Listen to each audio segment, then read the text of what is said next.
like to open this strategic planning committee meeting Monday, July 6th, 2015. Dedication will be led by Mr. Dawson. Let us pray.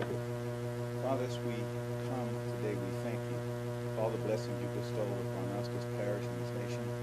In the recent threats about during the July 4th holiday, you protected us, and for that we give you thanks.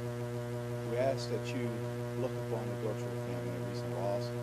You're the one that can bring comfort in a time, a situation like this, and we ask that you do so. We pray for your wisdom as we go through these meetings and your guidance. In Jesus' name, amen. Pledge allegiance to the flag of the United States of America, to the republic for which it stands, one nation, under God, indivisible, with liberty and justice for all.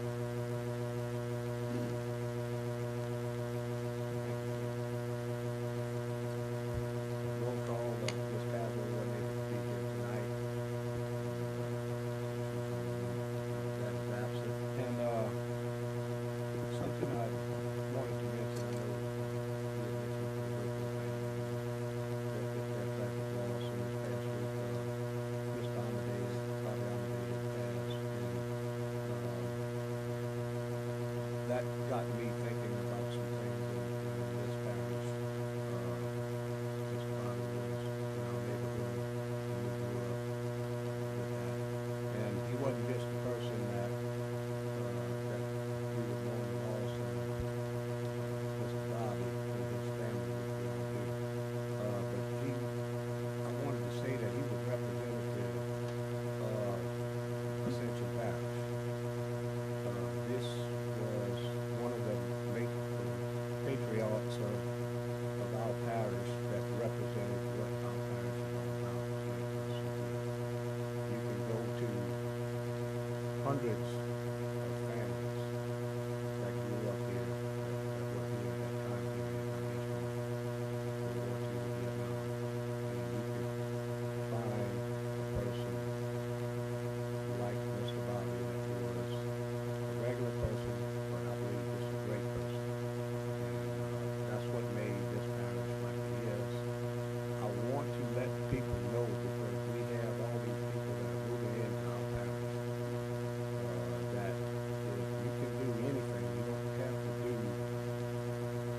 anything special. Just do whatever you're doing very well and take care of your family and be Mr. Bobby. And I think that's a great thing. And I wanted to say that not just because we as representatives don't get an opportunity to go through all of the breaks and funerals and say goodbye to the people that we need to, that gave us what we have here today. We're just here trying to carry on, and we'll never be what that great generation was. So to all of the families that had that person that represented our parish, I want to say, thank you for providing these great people that we could have. I think that's something that needs to be said, and it's really important that we continue on. Public comment, if anyone wishes to speak on any agenda item, please come up and Number 4, discussion on traffic studies. Again, something that Yes, and Mr. Warner, you can Yes, Mr. Chairman and committee members, it's been quite a month since we last got together. In the engineering department, we lost one of our, well, Jason Taylor, our transportation engineer, has left the parish, and we've been a little short getting things together on the level of service for the roads, but we do have two new employees that are helping us out, and we look forward to being able to report more fully on that next month. So, Yes, sir. I would like to ask you to get with, there's a number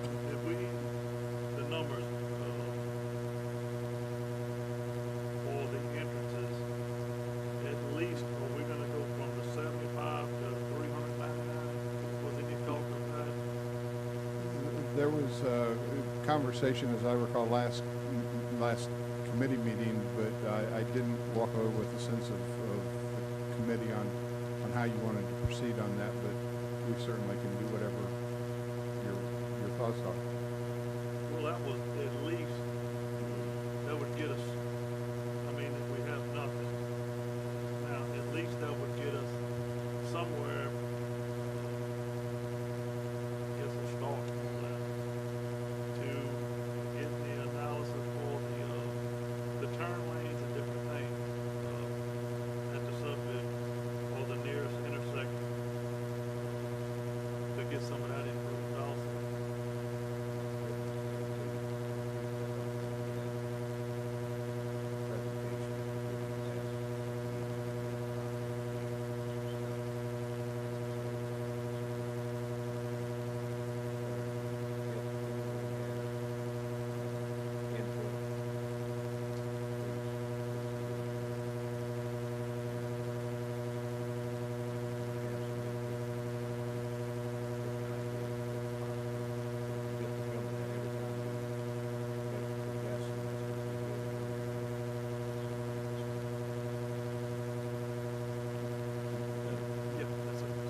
Thank you, Mr. Chairman, and thank you, Bob. Just a couple things, more in the form of comments, maybe a question or two here.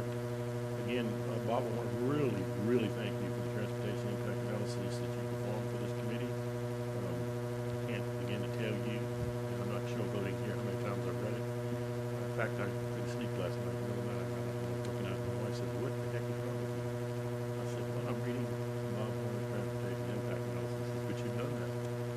I want to read it again and again because I think it's a real good start. I'm sorry that Mr. Jason Miller's, was lost, and so I understand that we need to pull water a little bit further, get some of this information that will augment what you've already done, so we can make the proper recommendation for the full council. And I think we're going to be able to do that hopefully soon.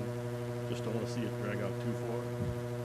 I, for one, am already, with our chairman being lit up on the message boards about took so long to get here, and now they want to defer this. I don't want to use the word play in their hands constantly. I think the individual person is wrong about that. I'll say that in these watching tonight. I just wanted to, it's like it takes what, years to put on the weight, and you think you can just take it off with this crash diet, and I don't think that's possible. But I'm very attracted, everybody knows, to the recommendations that are in there for those who haven't seen it, and I guess they can see it now on the Ascension Parish Net website. I see it heading out from Ken. That's good. But the idea of your recommendation to maintain higher level of services on our roads, setting minimums of the same. If they're exceeded, what do you do after that? Design stuff. Very intrigued about that. Certainly the area analyses that you're talking about, the LOS as opposed to the way we and the DOT are currently doing things. And when you come back, Bob, I think this was said, but I want to be sure into the record. I'm looking to see a list, so this would be my question, of major connector roads as minimum throughout Ascension Parish with level of service information.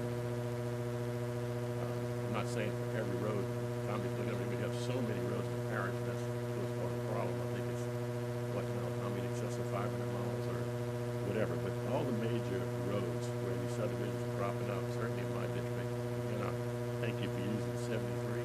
Highway 73, the 200 rooftop example used, because that's exactly what's being contemplated for my district.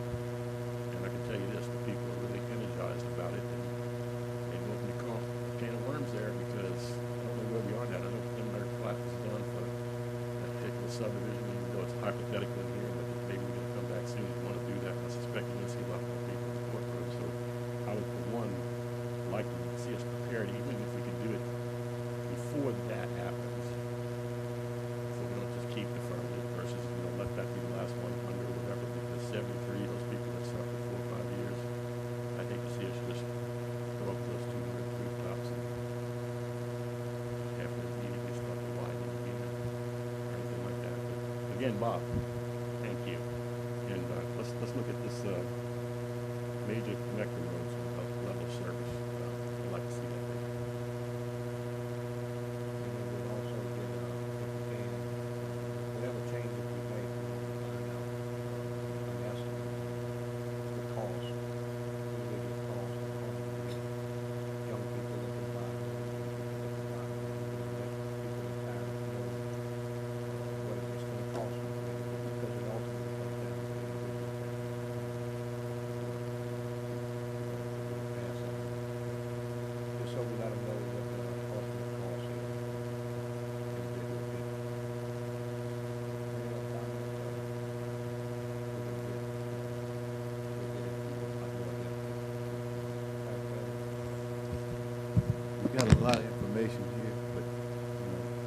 basically going to be your choice. But if we continue doing the same thing, we're going to get the same results over and over again. And that's basically what's been happening. And, you know, whether or not the tax passed, we can throw the tax out. If we look at the plan from that, basically that's what is addressed with the left turn lanes and the arteries that we talked about, the main arteries, the connecting arteries, and the ones that we need to have to get to the main routes, to the airline highways and to the interstate. Those are the things that we need to look at, those connector roads. And, you know, like I said, tax didn't pass, but that doesn't mean that the plan was wrong. I think that you should go back to that also and maybe revisit that plan. I think you're going to see that there's a lot of good in it that got passed on. Yeah, and I definitely like the option for subdivisions, whatever size, to participate in like road or turning improvements that would actually do something, even if it be monetary. Because that way, you could have a subdivision that's very small and it wouldn't be able to do a turn lane, but yet it could participate with the parish to do a turn lane where it's needed in the area and assist the parish so we can get something that actually help. We have some developers that are volunteering to do that right now. And it's turned out to be, we'd like to make that one as optional. It's an option. Each new development is going to have an impact from here on out. Doesn't matter what it is.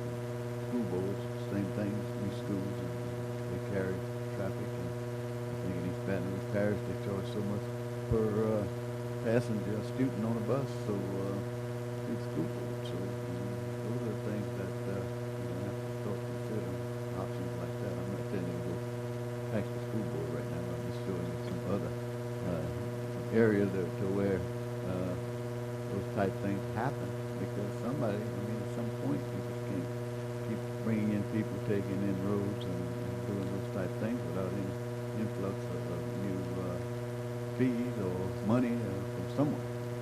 So those are the things that you need to look at.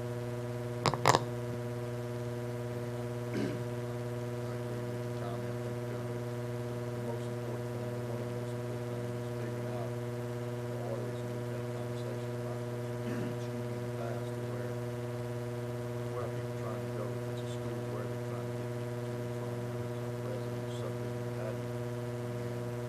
And get to those main arteries, get them in and out of the parish, or get into commerce, line of work. That's the thing that we need to focus on. And that's the thing that practice we need to focus on. Make sure that we can move people from where they're trying to get to. We can focus on that kind of information. Traffic studies from different subdivisions, developments. And that's what helps us out in the long run. One of the other things that somebody asked me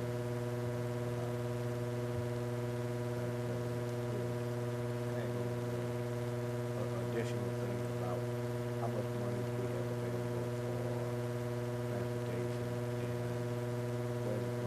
what does it go to? And we can take that as where we start and look at or let people know if there's any available monies or what are we prioritizing and things like that, just to give us a start. Well, we know right now that we have a little over 500 miles, about 512, 513 miles in the parish. To maintain those on a good average basis, it would take us somewhere in the neighborhood of about $9 million a year. Okay, we currently take in, with the half-cent sales tax, which 2/3 goes to roads and 1/3 goes to the fire departments. So we're taking in right now, because the taxes are up, somewhere in the neighborhood of $8 million a year.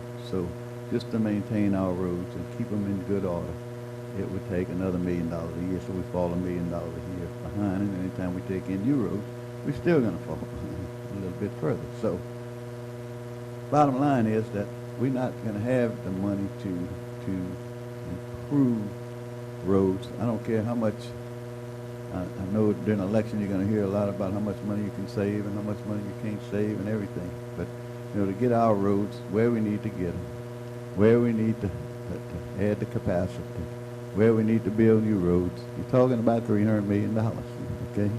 And if you save $500,000 a year, if you do your best and cut everything and get the bottom line, and you get, I thought it would cut $500,000 a year. Well, you figure the math out. That's $500,000 a year. How long it's going to take you to get caught up? You're going to continue to get further and further behind. So, to answer your question, what we have available for roads, we have about $8 million a year. $1 million of that currently goes to debt service. So we actually have about $7 million a year. So we've actually fallen $2 million behind per year, if you want to just round it off. Next year, that tax, that bond indebtedness is going to go off the roads. So then you're going to get back to where you got $8 million. My suggestion is to take a look at what you need, take a look at what your priorities are in the near future. Come up with a plan. $25 million, you could bond that, okay? You're back in debt, but hell, at least you're gonna have some instant gratification, as we say. Take your main roads that you're looking at and bond $25 million. Make sure you got a priority. Now, what roads do you want to add capacity to? Which new roads you want to build? You come up with that list, and then you can at least make a dent into the ones that need addressing immediately. So you don't have to raise any new taxes. You can do what you want to do at that point. You're still going to fall behind, but maybe you'll get some choke points opened up at that point. You could just put a synopsis and some suggestions, possibilities, that's an option. We appreciate it. We'll see and let people know. Put down there also that whatever funds are available, I think we're taking extra funds now and put it in sewer. That's correct. We used to take 50% of it and put it in roads, so now we don't have that anymore. Now it just depends on how that sewer goes. You may want to relook at it, and then you may end up adjusting and taking all the excess money and maybe putting it all in roads at that point. So, those things are going to have to evolve over the next couple of years, I'm sure, and those decisions are going to have to be made.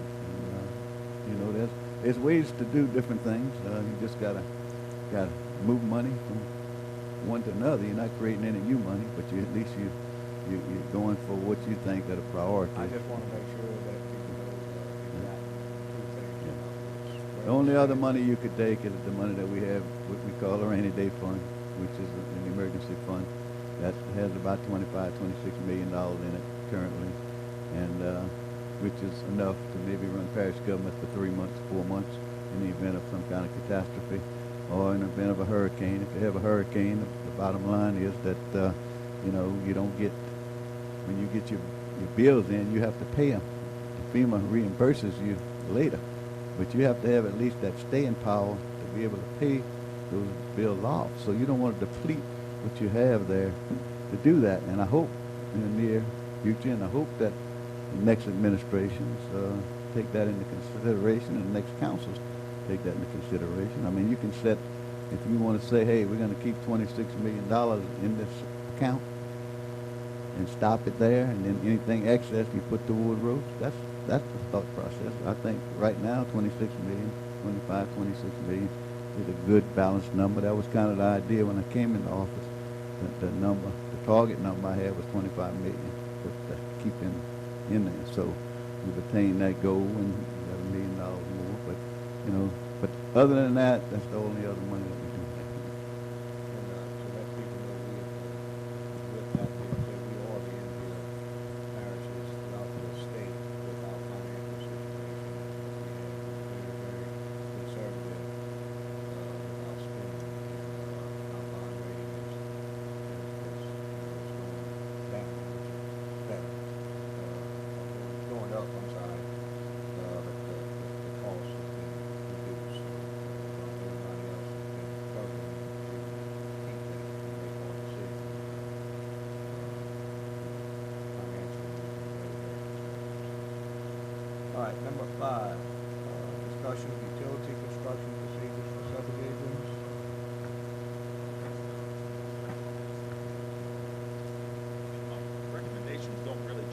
much. I went through the statutes of East Baton Rouge, St. Tammany, St. Charles, and Jefferson. There was some discussion, I heard the last meeting of East Baton Rouge requiring bonds, and I spoke to the parish attorney, and they don't. Do they, since you brought that up, they don't, but can they, or do they don't? Well, I think if you do, you may have no, they don't have a contract with those people. That's the problem. You have no privity of contract. Your contracted developer is who you're dealing with. Those people work for them. Plus, they're all governed by the Public Service Commission, and they have to comply with the DOTI laws. So they don't do that. That's not what they do. I don't see anybody that does that, because if you require a utility to post a bond, you're probably passing it on to the customers in their rates. Okay. What options do we have as a body to see that utility companies use proper procedures? Well, our suggestion, the administration succession, is two. Always been the same. One, hold off on issuing a final plat to the developer contractor, inspects it, does everything he's supposed to do. Then you wouldn't have the problem. If he does, he's the inspector, not us. The only people that do inspections is when it's a public utility. East Baton Rouge inspects the sewer because it's their sewer system. When they're putting in companies that have gas companies, they inspect it. It's the contractor developer's job. This is the problem. Well, I know the problem, and then I'm getting to the second choice, is that you make the developer post longer bonds. Well, the problem is that the utility companies have a monopoly, and therefore they have no leverage into having, and since we have so much construction over here, as far as utility companies concerned, is what I've been got pretty much been having the same situation. Okay, well, I'm not gonna do over here. I'm gonna dig lines over here or whatever. There's no contractors have no alternative than to get somebody else that's in the water business, because there's no one else in the water business. There's no one else that they can turn to in whatever business, sewer or telephone or energy or anything like that. So they are left with somebody that is there, has monopoly, virtually. Either has a monopoly or virtually has a monopoly. And so if they have no buying power. They need an inspector out there to make sure they do it right. I mean, it's their response. They're making the money off of it. And that's how I talk to contractors in East Baton Rouge. That's what they do. They have inspectors out there.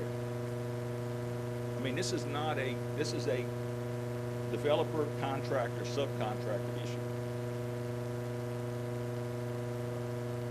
I mean, Yes, sir. And that's where we need to leave this. The owner, the developer, let it fall back on him. Our inspectors here, we have, how many? 5, 3. If we get into this, they're gonna pass this on to the customer. oh, it will be. They can pass it on to the Public Service Commission, their expenses. And that, we was into this has been 12 years ago, and we're gonna try to do something with the mosquito. That didn't work neither. It needs to stay between the owner, which is the developer, and our inspector. That's where I wanna I mean, leave it. and we can do the problem penetration. Is, what if they don't? What if the problem is when they dig a trench and it's not done properly, the damage is done. Well, the developer needs to be out there inspecting. Councilman, it's his job. It's his project. It's not our project. I mean, that's the issue is the developer owner is doing that project. The parish is not, it's not our project till it's over. And if we suggest that they be out there and do it, or we wait till it's completely over, they can do compaction tests, they can do whatever they want then, or we get the other alternative with the penetrations through the road, and we can do it that way. And then you do the penetration, and they run the utilities through there, through the public right-of-way. One way or the other, they can get their permit, their final plat approved that way. But the problem is, I understand the problem, but that's not, it's the contracted developer who's dealing with those people. It's not us. Well, but we require a certain method of 1, 2, 3, 4 as to who does what. As we went and we inspected the subdivisions that some of them had problems out there, the contractor well done, everything contracted, everything followed through and approved by our inspectors, all of the plant. And then you go back and utility companies come in and fix the problem stuff. But we shouldn't accept it then until it's completely done. I mean, unless they're gonna, I mean, that's their contractors, not ours. It's like when we hire somebody to do something, we watch it. Mr. Chair, the parish president hit on this, I think, a few months ago. Extend the bond, that's Yeah. what he was wanting to do back then. That would clear up everything, because everyone is not gonna make it in there, detailed copy. There's always gonna be one lagging behind. So, just extend the bond on this and we can cover all of I mean, it's all falling on the contract. I admit it's falling on the contractor developer, but it's his project.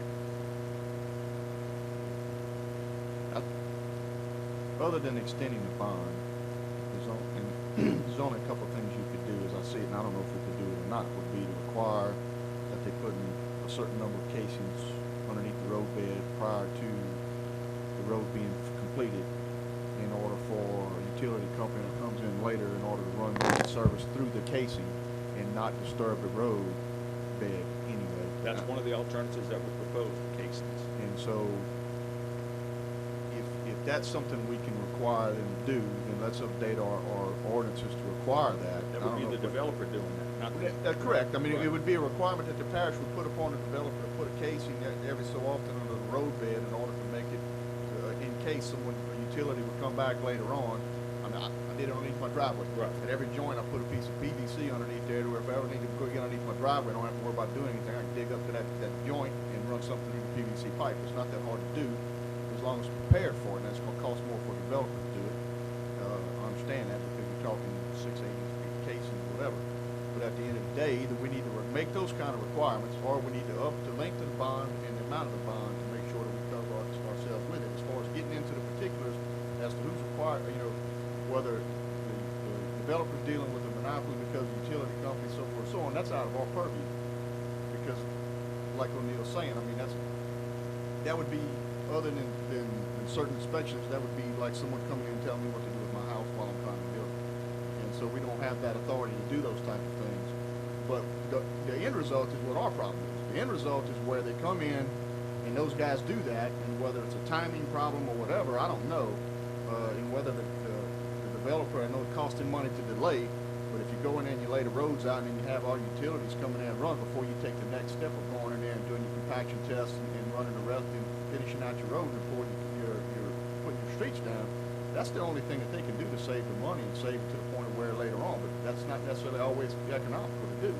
And so there's got to be some way of doing it. Either you require the casings to be done, or you extend the bond and you extend the amount of the bond, because you know you're going to have problems with it. I don't know that we've had very few of these things that we haven't had issues with, where they come back later on and bore underneath the road, and they did a 6-inch bore and they put a 4-inch piece of pipe underneath there, and so the next thing you know, everything starts caving in. And so, if the developer's not willing to do the quality control, then we've got to do what we have to do to protect ourselves into the future. It's one of those two things, in my opinion. And my thing is, I just don't, everybody says we can't do anything because it's under private contract. Yet, if a plumber comes in and runs his pipe in a house and is hired by a contractor, we go and inspect it. Under the And if building the code. plumber's not doing it right, then we take care of it. We don't give him a proper inspection. We don't pass it. You don't give them a certificate of occupancy. Right. And so, And- if the contractor, if the subs don't put the utilities in properly, then you don't get the developer his final plat approval. So essentially, it's gonna fall on him.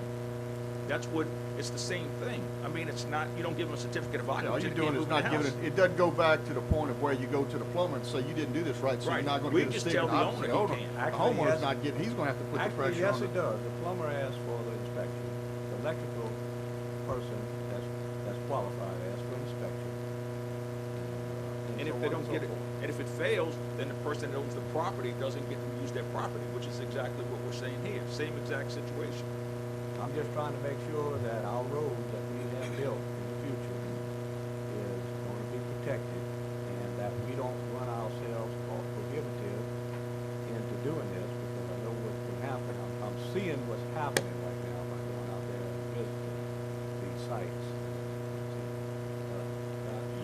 Thank you, Mr. Chairman. Mr. Parrott, thank you for your your legal work with the other parishes. So, multiple things. The way I look at it is this: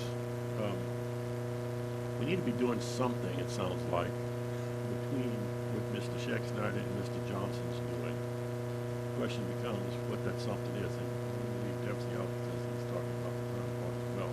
If I look at the two recommendations, if I captured them accurately about holding off until the developer does the final inspection and so forth, and then making the development maybe even close to longer period of time to the bond.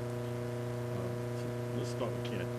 I'm reading the Blue Yard Crossing. That's what he's talking about, this subdivision, which obviously you name us in his district, where, and rightfully so, the developers in the current system, we have to agree that's not working. That's why we're here. Why we have strategic planning.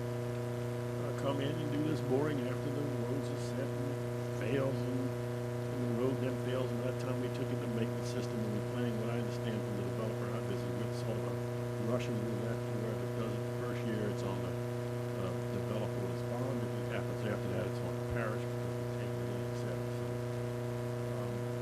let's move now to what Vinny said. We talked about this a little bit in chambers. I'd always rather prevent a problem than let it happen. So if we put these casings in, I'm not saying exclude the bond period because things still can go wrong, but they have to be covered by just that.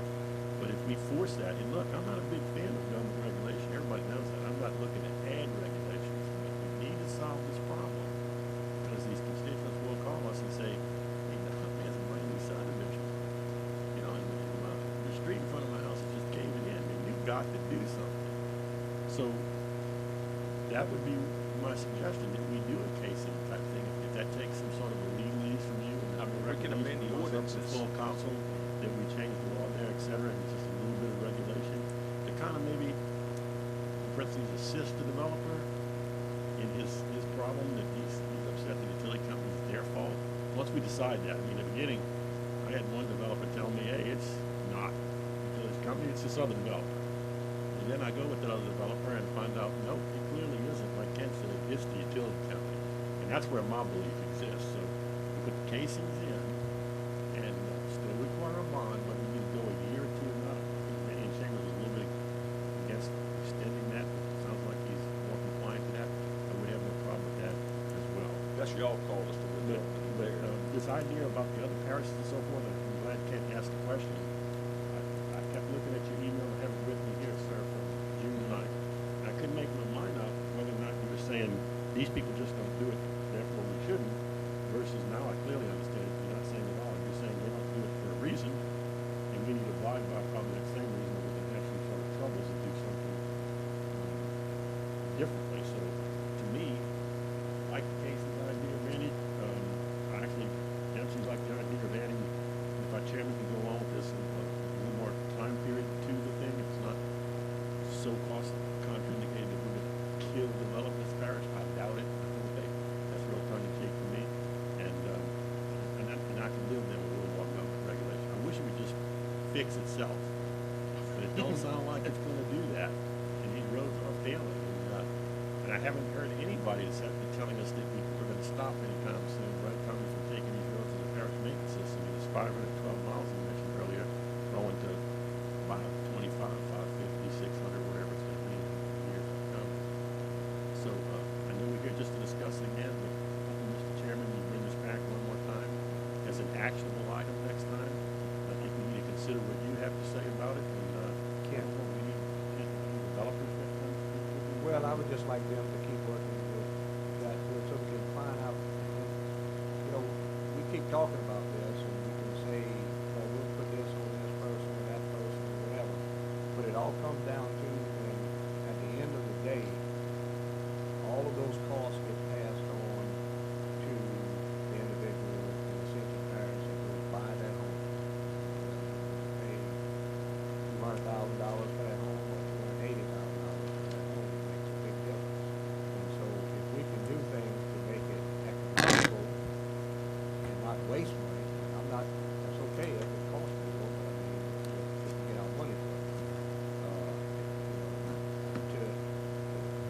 talk about the bonding, we could put 2 years or 3 years on the bond.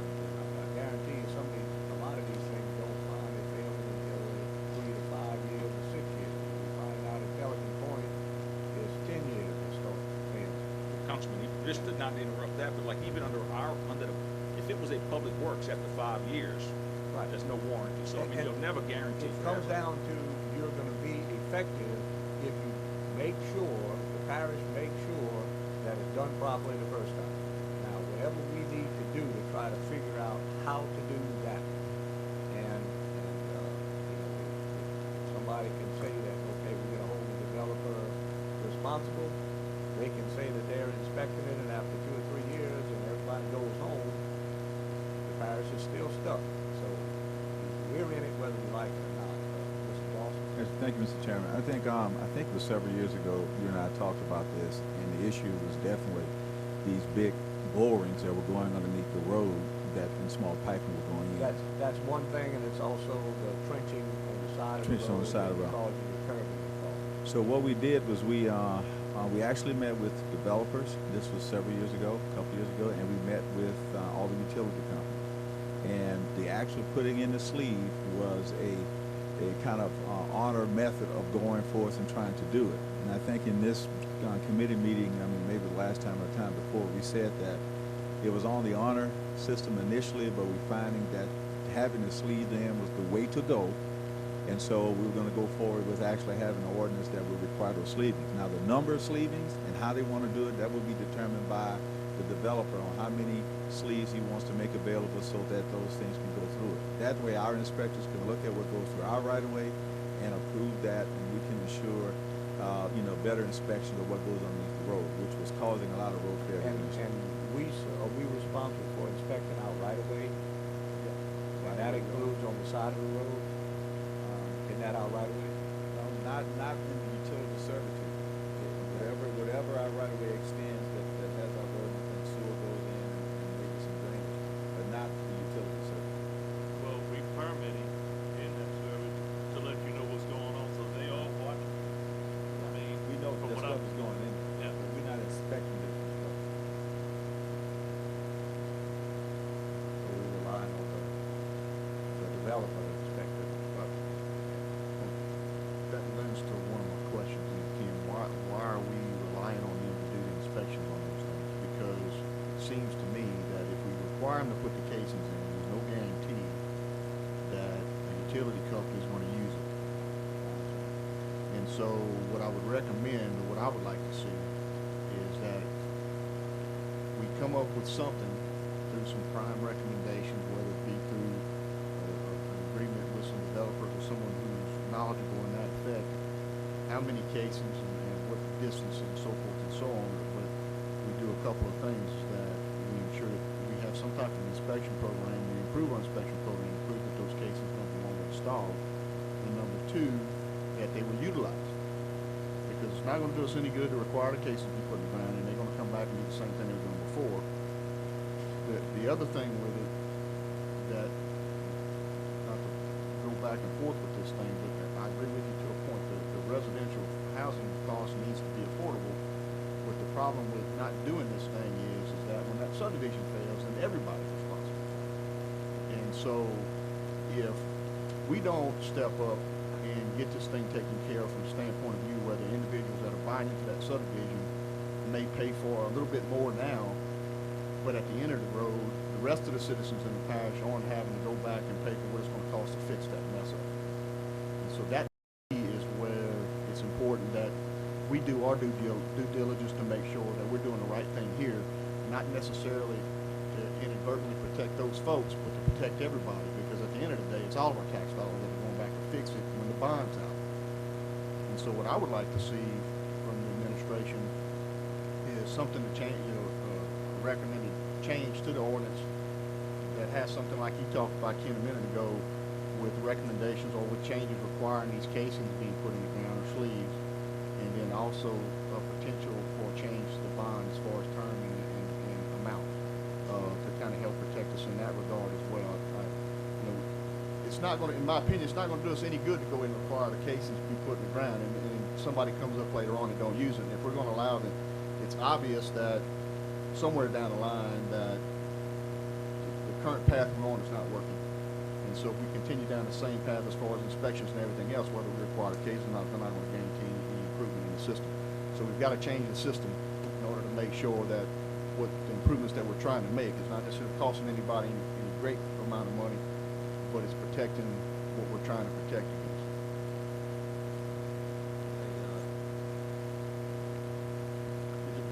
Mr. Chairman, just to comment on that one before you leave us. So if we have an ordinance or an amendment to an existing ordinance, whatever the case may be, that says we can put the casings in, and we're gonna require that. There's gonna be inspection, again, by these guys, whether the utility companies use it. To satisfy Mr. Johnson's new comment about that they still might not use it, could we also have something in the ordinance that say, you shall use this, Oh, or if yeah. you don't, you're gonna Yeah, you lose get your fined. first You can have a mail daily warrant or fine whatever. every day. Right, that way if you have to go to court, you are empowered with a whole lot more than you would have otherwise. Yeah, that's fine. Because I'm gonna predict something for you, and this ain't a slam to any utility company. They're gonna still, maybe not even maliciously, but didn't put enough casings in the plan that, we need something right here. So we build into the road, it fails, and, I just don't wanna see that on the taxpayer dollar. But it could be a violation of the ordinance with a fine of $500 a day. There we go. Now we go. That's a violation of the ordinance. It could be $500 per day. I like it, thank you. And also if they intrude upon, I would like to see something where you have a certain, if you're doing curb and gutter, you have to have a certain space on the side of the road that they are not to intrude upon and trench upon. That is, to me, a responsibility of the parish, because it's our road. And therefore, if they come 6 inches from the road and trench down and you don't have compaction, we're gonna lose that road whether it's 2 years or 10 years. And that's what's happening.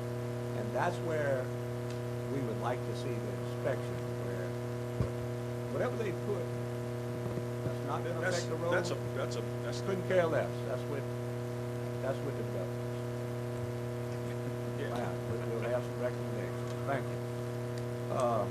Before we adjourn, we would like, something that has come up this month, we'd like to report on next month, is we're finding out of getting some phone calls now on our burn maps, our flood maps of the parish, or our burn or burn, where we get the flood elevations. And in the A designation, it's a lot bigger than any of us knew about. Years ago, when we voted on to accept the FEMA maps, the elevations, we had a map that had all the elevations throughout the parish. Apparently, sometime during that time, that has been changed, modified, or whatever, where we have a large area, what they call A zones, where if a person buys land now or buys a lot of subdivision, they don't know what their elevation is until they apply for a permit, and we call the court. And then that's whenever they find out. And people are finding out that all of a sudden they gotta raise up 2 feet next to their neighbor's property, and they're not knowing about it until we, yes, sir. We plan on getting whoever's the highest ranking FEMA executive to possibly come by, discuss this issue at the drainage board meeting in length, and maybe can explain some of the questions that are being asked, and may have it as a separate meeting with the public. Thank you very much. I sure do appreciate that. Needs to be done. This is the only parish I know of that does that. Appreciate it. Motion to adjourn. Second. Motion by Mr. Sadler, second